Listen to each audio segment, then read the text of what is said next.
Hello everyone. The following is a tutorial on the blend tool in Illustrator. First we're going to start with the standard 8.5 by 11 canvas. Go to your artboard tool, and if you hit enter, options will come up to change the orientation and the width and the height. Always be sure to change it to the size of your arches. Hit OK. If you do Control 0, it instantly puts the artboard to your full screen. Just hit escape. Now you're in the workspace. We're going to start by just making a simple shape. Let's do a square. You notice if you'll size it, it'll be rectangles, but if you hold shift, it'll be a perfect square. Let's go ahead and make the stroke a little thicker so we can see it. You can change the color. I'm just going to stick with gray.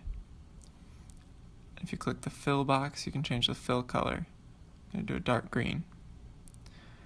Okay, so we've got our square. Let's hold Alt and drag the square to make a copy. This one, let's change the fill to blue. Alright. Now if you go over to the blend tool, which is this icon over here, click your first shape and then your second shape. It creates an array between the two squares and blends the color fills evenly from green to blue. You can edit this by clicking on the path of the blend and stretching it to get more space. Or you can go up to Object in the toolbar, down to Blend Options,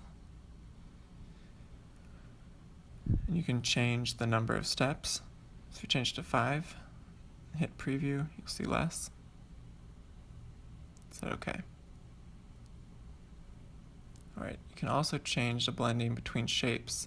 So if we're in this blend and you draw a circle, it's going to try to blend the square into a circle. You can see that happening there. Now let's exit. Let's undo that. Let's exit the blend. Now we're back in the workspace. Let's make another circle, but this time we're going to change the path of the blend. So if I hold shift, make a perfect circle. Let's increase the stroke a little just so we can see it. Okay. Now if you select your circle and your blend by holding shift and then go to Object, Blend again, and replace spine, it moves that array onto the circle. But you'll notice it's not evenly distributing the squares along the circle. If you go over to the Cut tool and click anywhere on the circle, cuts the circle and then evenly distributes the squares. If you go back to your blend options, we can also make them align with the orientation of the circle. Hit preview.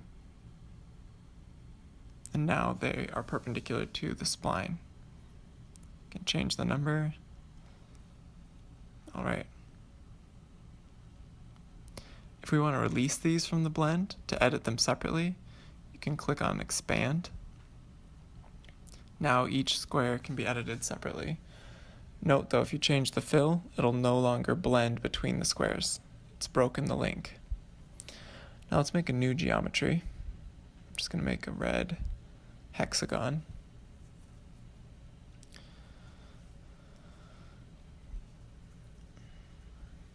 Alright. We're going to make this into a symbol. So if you have it selected and go over to the symbol tool, and down at the bottom you'll see, make sure it's selected and then click on the new symbol.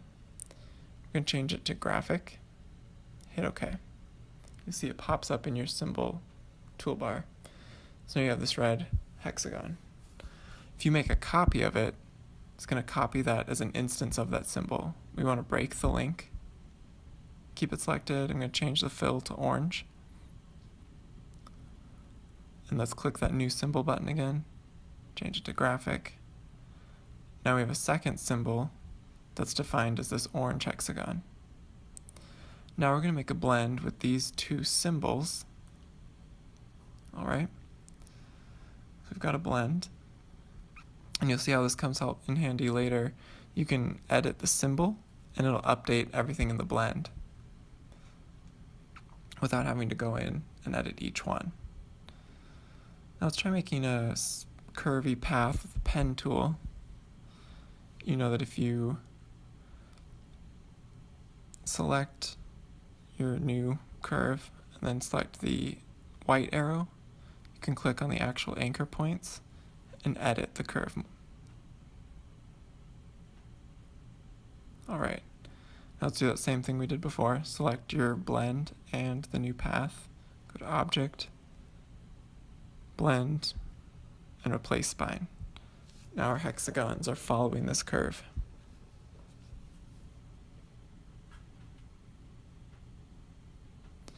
We can change the orientation. Now they're actually following the curve.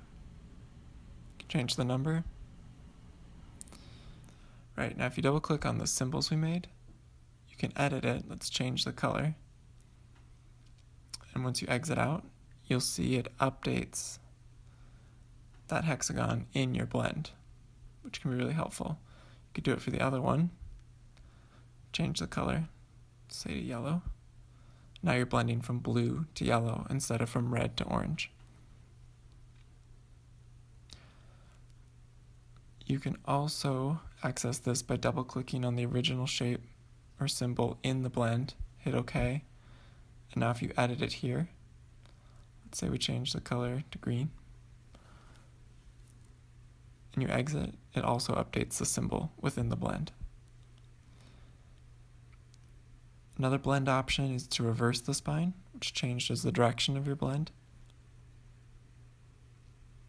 And those are some helpful blending tools.